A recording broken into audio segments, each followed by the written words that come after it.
بسم اللہ الرحمن الرحیم۔ اگست کا مہینہ اہل پاکستان کے لیے انتہائی اہمیت کا حامل ہے کہ اللہ تعالیٰ نے اس مہینے میں 14 اگست کے دن ایک آزاد ریاست مسلمانوں کو نصیب فرمائی، جسے پاکستان کہا جاتا ہے، جس میں میں اور آپ اس وقت موجود ہیں۔ آزادی اللہ تعالیٰ کی ایک بہت بڑی نعمت ہے۔ ویسے تو اللہ تعالیٰ کی ہر آن اور ہر گھڑی بے شمار نعمتیں انسانوں پر اور خاص طور پہ مسلمانوں پر برس رہی ہیں۔ ان نعمتوں میں سے آزادی بھی ایک عظیم الشان نعمت ہے۔ ہمیں اس موقع پر، یوم آزادی کے موقع پر، یوم نجات کے موقع پر کیا رویہ اختیار کرنا چاہیے، کیا کرنا چاہیے، اس سلسلے میں نبی کریم صلی اللہ علیہ وسلم کی تعلیمات ہمارے لیے موجود ہیں۔ تو اس سلسلے میں ہم دو واقعات کو سمجھنے کی کوشش کریں گے اور یہ جانیں گے کہ ہمیں یوم آزادی کے دن، ہمیں یوم نجات کے موقع پہ کیا رویہ اختیار کرنا چاہیے، کیا کرنا چاہیے۔ چنانچہ حضرت عبداللہ بن عباس رضی اللہ تعالی عنہما سے روایت ہے، وہ فرماتے ہیں کہ نبی علیہ السلام جب مکہ سے ہجرت کر کے مدینہ تشریف لائے تو وہاں پر دیکھا کہ یہودی عاشورے کا روزہ رکھتے ہیں، 10 محرم کے دن روزہ رکھتے ہیں۔ پوچھا گیا کہ 10 محرم کا روزہ کیوں رکھتے ہو؟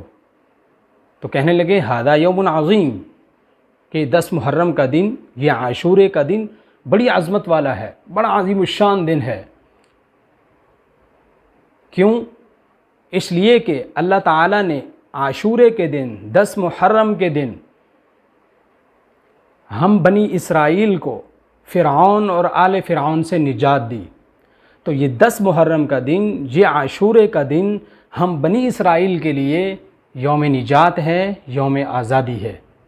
یہ ہماری آزادی کا دن ہے کہ اس دن ہم فرعون اور آل فرعون کی غلامی سے، ان کے ظلم و ستم سے آزاد ہوئے۔ تو اس موقع پر حضرت موسیٰ علیہ السلام نے شکرانے کے طور پر اللہ کا شکر ادا کرتے ہوئے 10 محرم کو روزہ رکھا۔ تو اپنے نبی کو دیکھتے ہوئے شکرانے کے طور پر ہم یہودی بھی 10 محرم کو روزہ رکھتے ہیں۔ تو یوم آزادی کے موقع پر، یوم آزادی میں، آزادی کے دن حضرت موسیٰ علیہ السلام نے اللہ کا شکر ادا کیا روزہ رکھ کر، روزے کی صورت میں۔ تو نبی علیہ السلام نے فرمایا کہ موسیٰ علیہ السلام کے ساتھ تو ہمارا زیادہ تعلق ہے، لہذا ہم بھی روزہ رکھیں گے۔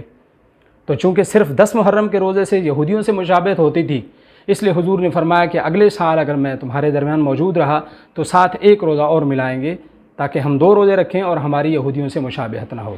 تو بہرحال موسیٰ علیہ السلام نے آزادی کے موقع پر، آزادی کے دن اللہ کا شکریہ ادا کیا، اللہ کا شکر ادا کیا کہ یا اللہ آپ کا احسان ہے، آپ نے ہمیں آزادی دی، آپ نے ہمیں نجات دی۔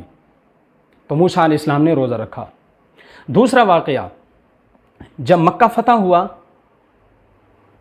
جب اہل مکہ کو، مسلمانوں کو اور خود مکہ کو مشرکین سے نجات ملی، مشرکین سے جس دن آزادی ملی، اس یوم فتح مکہ میں، اس یوم آزادی میں، اس یوم نجات میں نبی علیہ السلام نے چاشت کے وقت 8 رکعات نوافل ادا کیے۔ موسیٰ علیہ السلام کا عمل یوم آزادی میں روزہ رکھ رہے ہیں، نبی علیہ السلام کا عمل یوم آزادی میں، یوم نجات میں نوافل پڑھ رہے ہیں، اللہ کا شکر ادا کر رہے ہیں۔ تو موسیٰ علیہ السلام نے اللہ کا شکر ادا کیا روزے کی صورت میں، نبی کریم صلی اللہ علیہ وسلم نے اللہ کا شکر ادا کیا نوافل کی صورت میں۔ تو اس سے معلوم یہ ہوا کہ آزادی کے منانے کی صحیح صورت یہ ہے، یوم آزادی کو سیلیبریٹ کرنے کی بہترین صورت یہ ہے، مسنون صورت یہ ہے کہ اس دن اللہ کا شکر ادا کیا جائے۔ پھر شکر کی مختلف صورتیں ہیں، موسیٰ علیہ السلام کی طرح روزہ رکھ لیا جائے، نبی علیہ السلام کی طرح نوافل پڑھ لیے جائیں، یا اللہ کا ذکر کر لیا جائے، یا کوئی اور صورت اختیار کر لی جائے۔ بہرحال اس موقع پہ، یوم آزادی کے موقع پہ ہمیں اللہ کا شکر ادا کرنا چاہیے۔ پھر چونکہ جب خوشی کا موقع ہوتا ہے، چونکہ آزادی بھی خوشی کا موقع ہے، تو خوشی کے موقع پہ انسان حد سے تجاوز کر جاتا ہے اور گناہ کی طرف قدم اٹھا لیتا ہے۔ اور عموماً جو خوشی کے موقع پہ گناہ انسان کرتا ہے وہ یہ ہے کہ آلات موسیقی کا استعمال کیا جاتا ہے۔ ہم دیکھ لیں، ہم شادیوں کے موقع پہ جو خوشی کرتے ہیں کیا ہوتا ہے، اس میں گانے بجانے ہوتے ہیں، گانا سنانا ہوتا ہے، آلات موسیقی کا کثرت سے استعمال کیا جاتا ہے۔ تو اس سلسلے میں بھی ہمارے نبی صلی اللہ علیہ وسلم کی تعلیمات موجود ہیں کہ یوم آزادی پہ شکر ادا کیا جائے، خوشی کے موقع پہ شکر ادا کرنا چاہیے، خوشی کے موقع پہ گانے بجانے اور آلات موسیقی کا استعمال نہیں کرنا چاہیے۔ چنانچہ حضرت انس بن مالک رضی اللہ تعالی عنہ سے روایت ہے، فرماتے ہیں نبی کریم صلی اللہ علیہ وسلم نے ارشاد فرمایا، صوتان ملعونان، صوت مزمار عند نعمہ و صوت رنت عند مصیبہ، او کما قال علیہ الصلاۃ والسلام، کہ آپ علیہ الصلاۃ والسلام نے ارشاد فرمایا دو قسم کی آوازوں پہ اللہ کی لعنت ہے۔ اس حدیث کا مفہوم بتا رہا ہوں میں کہ دو قسم کی آوازیں اللہ کی لعنت کے اترنے کا باعث بنتی ہیں، ان پہ اللہ کی لعنت اترتی ہے۔ ایک آلات موسیقی کی آواز ہے جو خوشی کے مواقع پہ وجود میں آتی ہے۔ اب اس کا یہ مطلب بھی نہیں کہ غم کے موقع پہ اگر کوئی شخص آلات موسیقی استعمال کرے گا یا خوشی کے موقع کے علاوہ کوئی آلات موسیقی استعمال کرے گا تو جائز ہے۔ یہ ایک عمومی صورت بیان کی گئی ہے کہ عموماً آلات موسیقی جو ہیں وہ خوشی کے موقع پہ استعمال ہوتے ہیں۔ اور دوسری بات حضور نے ارشاد فرمائی کہ جو غم کے وقت، مصیبت کے وقت روئے دھوئے گا، جو ماتم کرے گا، جو نوحہ کرے گا، اس آواز کے اوپر بھی اللہ تعالیٰ کی لعنت ہے۔